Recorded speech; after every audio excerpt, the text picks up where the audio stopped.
The tax code wasn't created for the everyday worker. It was created for businesses. And if you turn yourself into a business, you start seeing more transformation. So that unlocked the key for me, which is why I say I am completely unemployable. I Amen. Amen, Rackaye, because I agree with you, because that's why I've been an entrepreneur for so many years. My dad was. He had his own business. And audience out there, welcome everyone to Doing Business with a Servant's Heart podcast. And I've got to add, doing life with a servant's heart too. They go together, and I don't talk about much, but my guests remind me of that. Life and business, they go together. How it goes together, it's all different for all of you. But before we bring our guest on, who's going to blow you guys away, I'm going to tell you our gratitude for today. And it's super simple. You are wonderful. Simple but powerful. Remember that. Wake up, look in the mirror. I'm going to start doing that and say, Steve, you're wonderful. And it's a perfect segue into my guest, because we're going to talk taxes. Wonderful is not a word we use a lot of times with taxes. And apropos, I'm a faith guy, God or the universe has said, we're going to do this on tax day, April 15th. So that's very unique and different and cool too. Probably because she's not busy anymore. And she's probably super busy before this. So let's bring her on. Rackaye, welcome to the show. Hey, Steve, thank you for having me. You're so welcome. And as unique as your name is, your business is unique. Now, real quick, audience, what she does is what's happened to me with my advisor and my CPA. I saved over $150,000 on a sale of a home this year because of the guide, the way they advised me to do my taxes. We're going to dive into this. I hope you're taking notes, because I got my pen ready, because we're going to learn. Servant heart in tax advising. That doesn't really go together. How do you make that fit?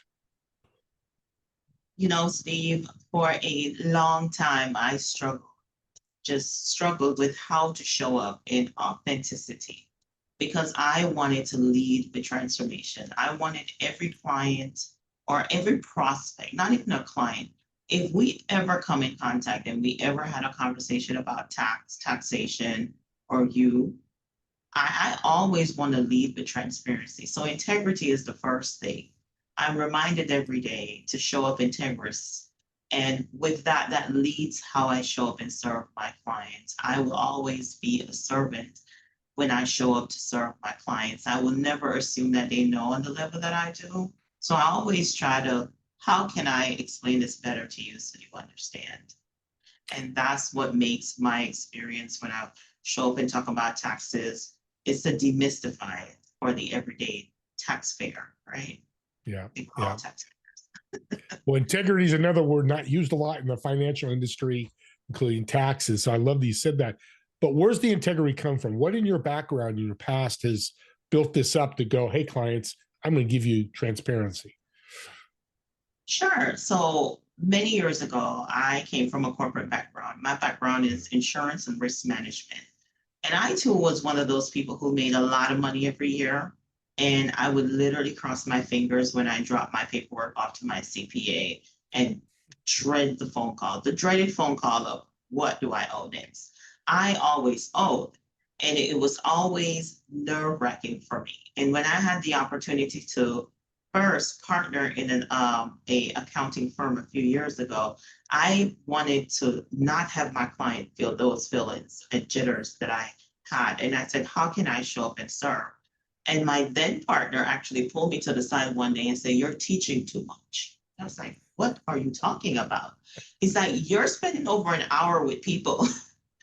And I said, because I am those people. I know how to talk to those people who usually don't understand. They know it's an obligation. And I think a lot of times we know tax is an obligation, so it's met with resistance and nerve. And we always come with a outcome. Like we know it's going to be an outcome, right? We just don't know what the outcome is. And usually we're not thinking positive at all because we only talk to our CPA or strategist once a year. So I wanted to build a cohesive space of partnership where, hey, let's not just talk because you're filing today, but let's talk in June.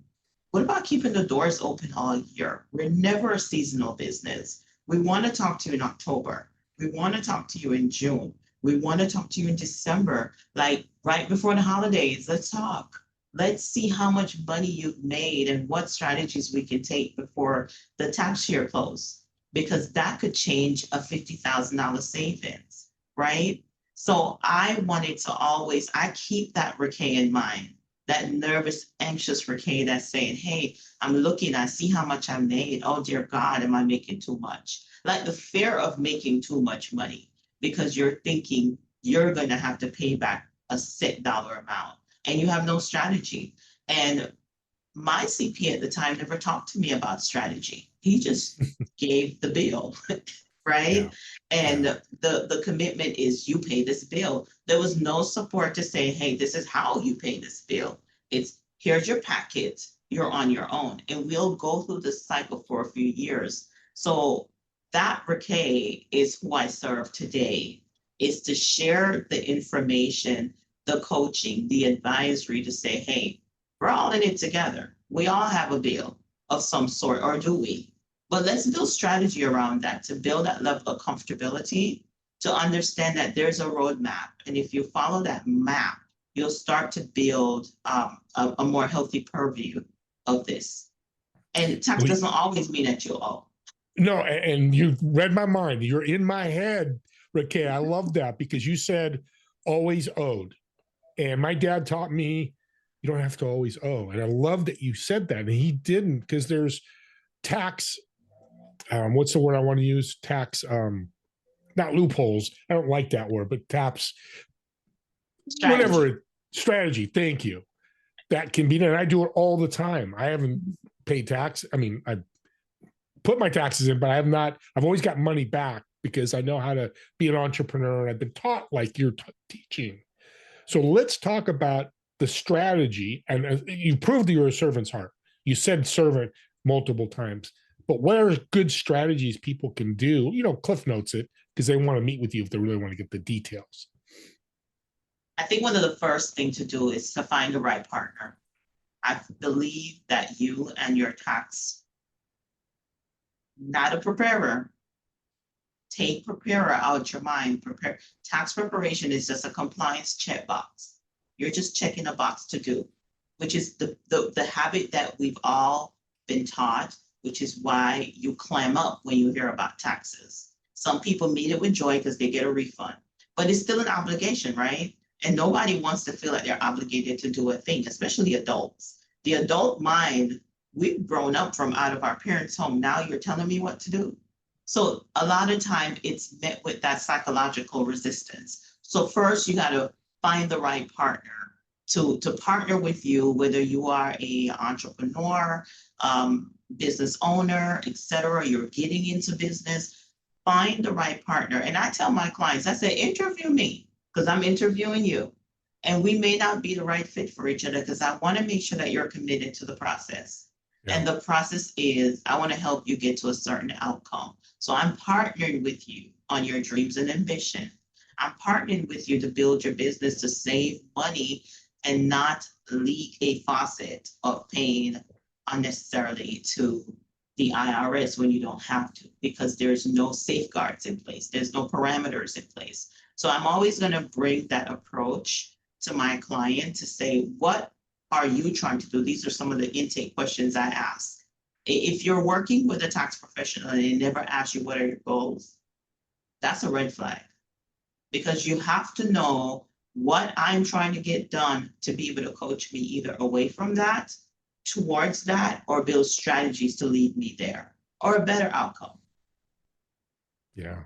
I like that. I'm glad you said about the checkbox compliance. When you said that today before the show, I was like, holy, you nailed, what a smart lady. Because that's absolutely true. And you know what comes to my mind? I'm not going to say the company's names when we see commercials before taxes. They're not advising. I mean, I don't know, but they're taking that 21-year-old, that 25-year-old that works at Albertsons or Trader Joe's or whatever, and just, hey, here's his. And you said something about getting money back. They're happy with getting money back. Well, audience, think about it. If you got $1,000 back and you met somebody like Rackaye who's going to serve you and you got $2,000 back, wouldn't they be happier? Or am I thinking off base here? You would think they'll be happier. Yeah. Yeah.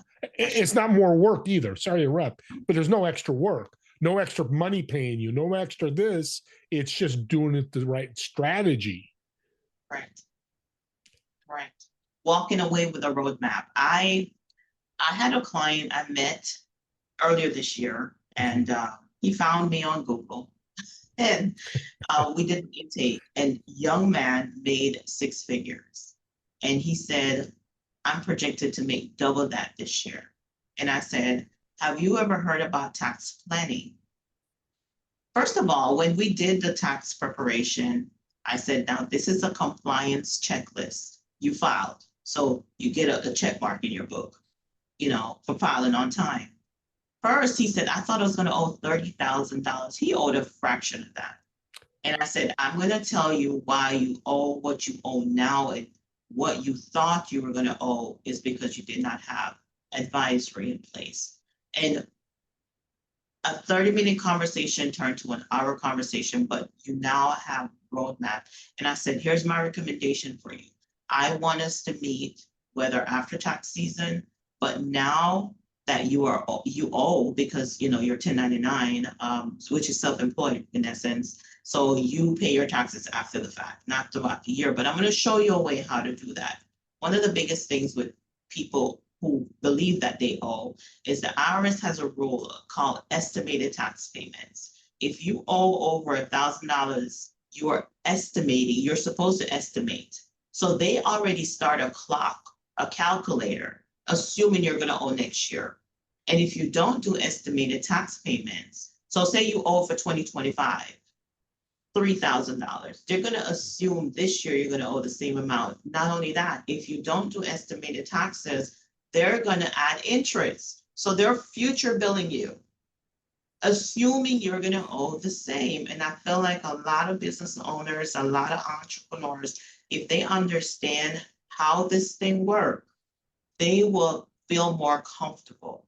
And once I explain just these few little tenets with this young man who has a very bright future of making a lot of money, but his parents didn't know to explain this to him.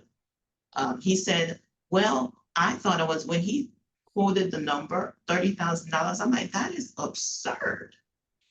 He owed a fraction of that, and he was happy to strike that check. And that is only because he did not have advisory all last year to do estimated payments. He probably would have been getting a refund back had we met earlier last year around this time. So I'm very optimistic to see what this year our journey together will look like.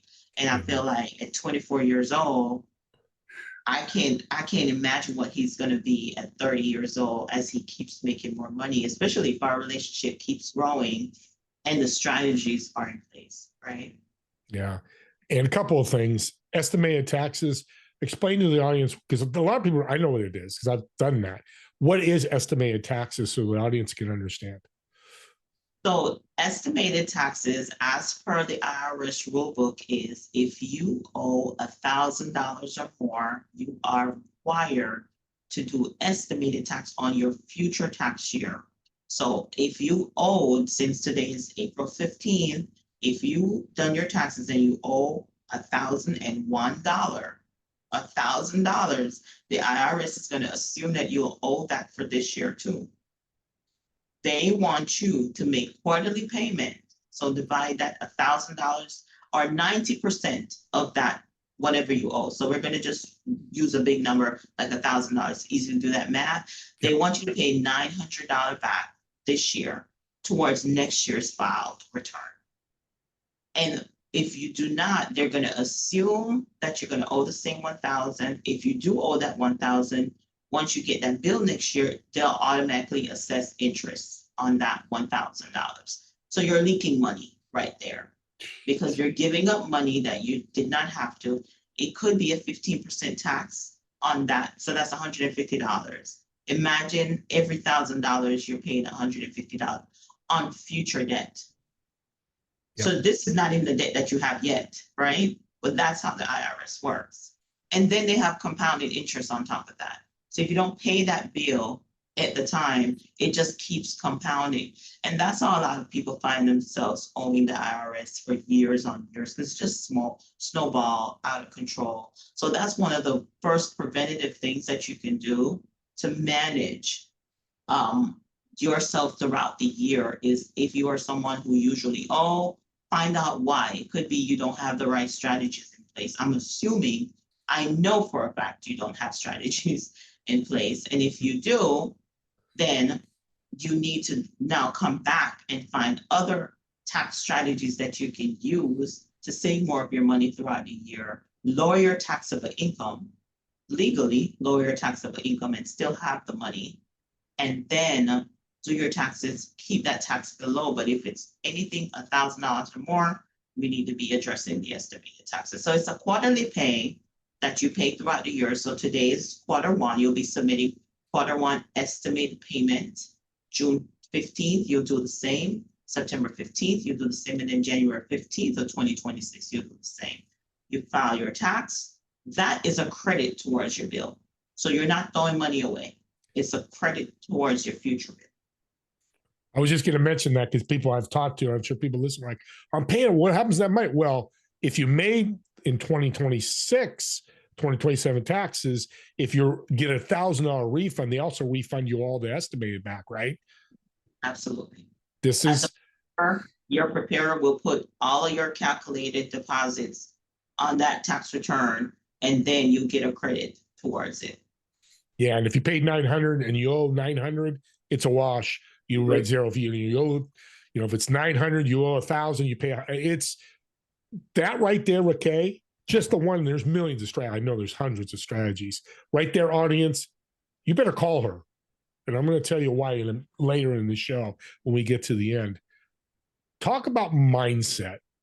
It's a big part of what you do. This is what's missing, I think, in the financial industry and tax industry is somebody's mindset. How do you work with that? Absolutely. And I'm gonna pivot back to my education. Okay. I have a master's degree in leadership and organizational leadership, right? And so every time I talk to a client, I'm not talking to you because I want to hear your thought process on things as a business owner. I want to hear how you perceive your business, how you believe your business should be ran. Many years ago, I had a mentor who said, you're either a business owner or a busy owner. A busy owner cannot step away from their business. You cannot go on a week vacation. You can't be out your business for 3 days. Your processes need you. And I immediately started building a business that I am a business owner and not a busy owner, which is why I can show up here today.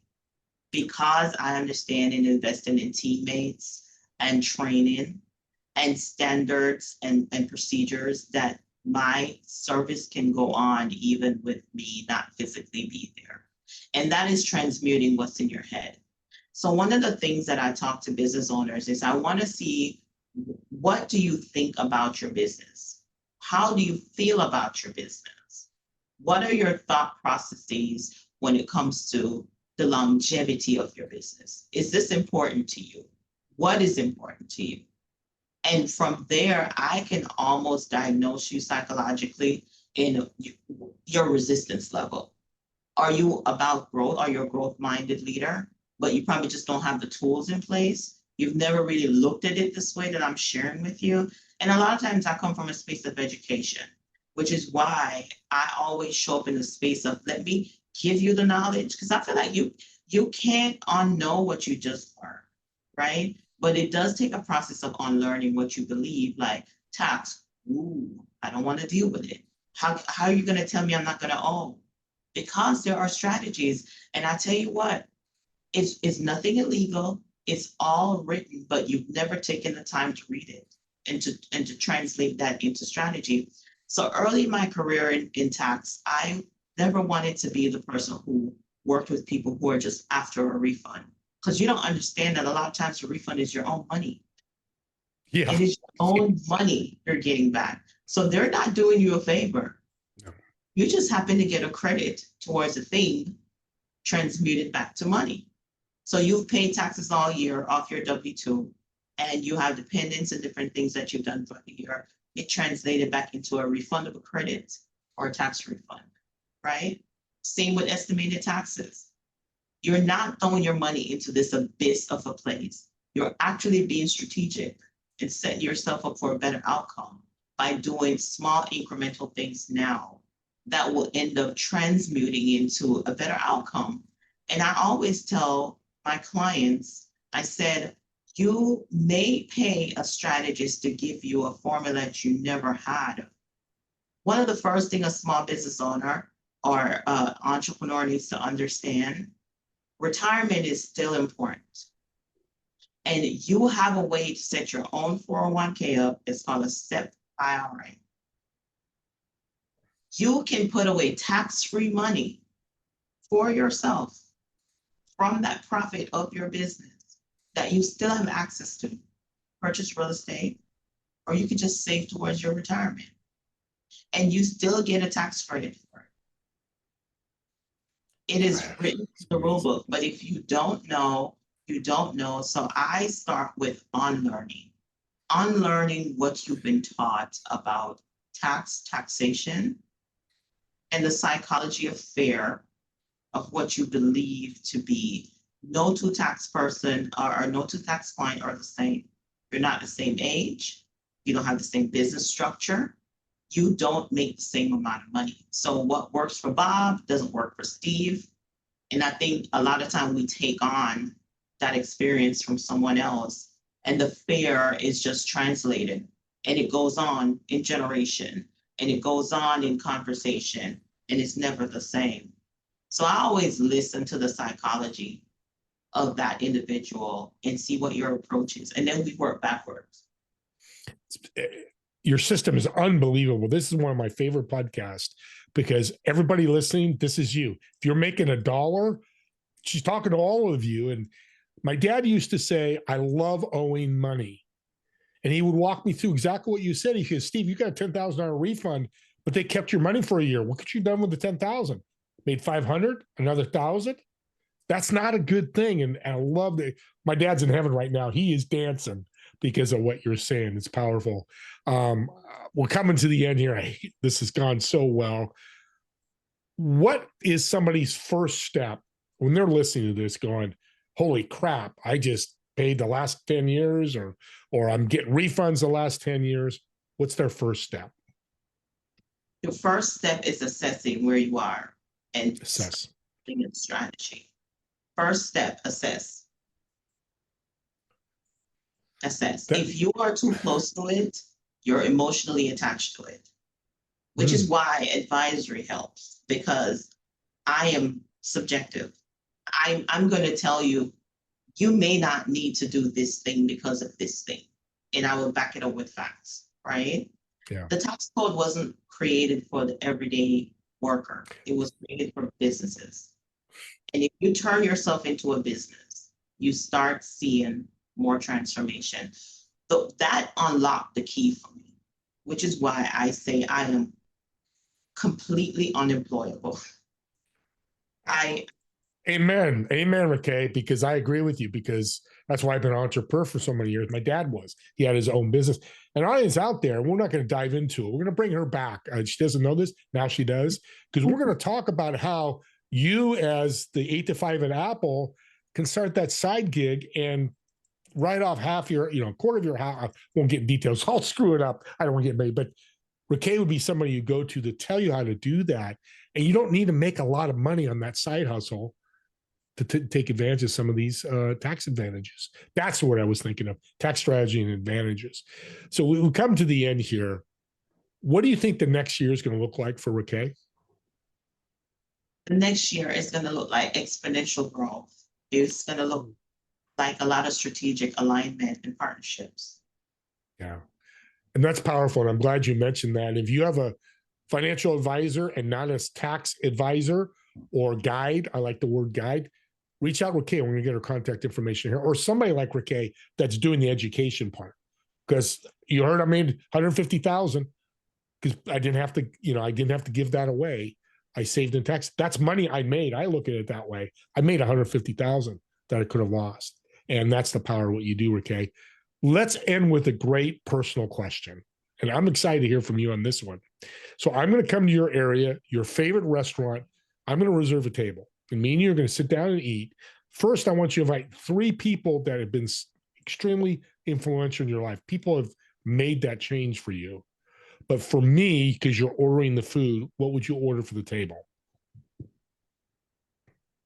If I'm ordering the food, I'm ordering a protein of some sort, maybe 2. I feel like proteins keep you fuller longer. Mhm. And I like the experience of staying fuller long. Sustainability is the psychology. So I will order some salmon. And for those who may not want salmon, I'll order some steak. Rice, because we need carbs, we need strength to persevere. And then I'm going to go with my favorite vegetable, maybe some broccoli, Steve. Well, I'm a happy camper right now. So who are we sitting with? We're sitting with my mom. She taught me grind and hustle. She was an entrepreneur. A few years ago, I realized, why are you turning these wheels? I was like, I saw my mom do it. And I didn't know where my attraction for being my own boss came from. And you know how you go back psychologically. And I say, as a child, I never saw my mom punch the clock. I'm not against you working, but that was my own experience, right? So, and I realized, wait, this came from somewhere, my mom. So I'll invite my mom to the table. My grandfather, he used to run a local bakery in the town that I grew up. So I saw entrepreneurship. He always sat behind this big door with a big chair. I used to sit in his chair and play. And he's now passed on, and I'll invite my father. That's a family lady. I could see that. And what a place to go, a bakery as a kid. All that fresh bread. Oh, Bread, making me yeah. hungry right now. That's a beautiful table. Well, I'd be a pleasure to be meet your family and do that. And thank you really for having that servant's heart. I started the show with it. This is a tough industry because it's all about the money and, let's do get your taxes done and pay me 500, whatever, and move on and not educate. You're really making a difference. I know people listening and want to connect with you. How can they do that? Absolutely. You can go to my website. It's manifesttaxservice.com. We serve individuals nationwide, and we do have an interesting niche. We also serve U.S. citizens living outside of the United States. So we do provide international tax advisory and tax preparation services if you ever have that need. So if you go there, you can book a strategy session right from our website. We are local to the Tampa Bay area. So if you ever are in this area, you can stop into our office. It's at 1901 Almaton Road, Suite 625, Clearwater, Florida. Beautiful. I'm going to do something for you, Rackaye. You've impacted me big time. So audience, here's what I'm going to do. The first 5 people that book an appointment with Rackaye, I'm going to send you one of my favorite personal development books that's made me $1 million, literally. So when you book the appointment, mention this podcast, my name or the podcast, she'll get it and she'll get your contact information and I'm going to send you the gift because I want to be supportive of Rackaye because she's impacted people. The biggest stress in the world is today or the last 6 weeks, whatever you're doing prepping your taxes. She takes that stress away. And when you can write a check and smile, it's hard to do a lot of the time. She can help you do that and subscribe to the YouTube channel. Here's why. You're listening to this or you get this podcast sent to you and you listen, go, oh, my friend's struggling with taxes. He owes back taxes or this, he doesn't like it. Have them listen to Rackaye for 10, 15 minutes. I guarantee you most of the time they're going to reach out to her because it will make a difference. And guess what? You gave them a gift. And don't we need to give more gifts in this world?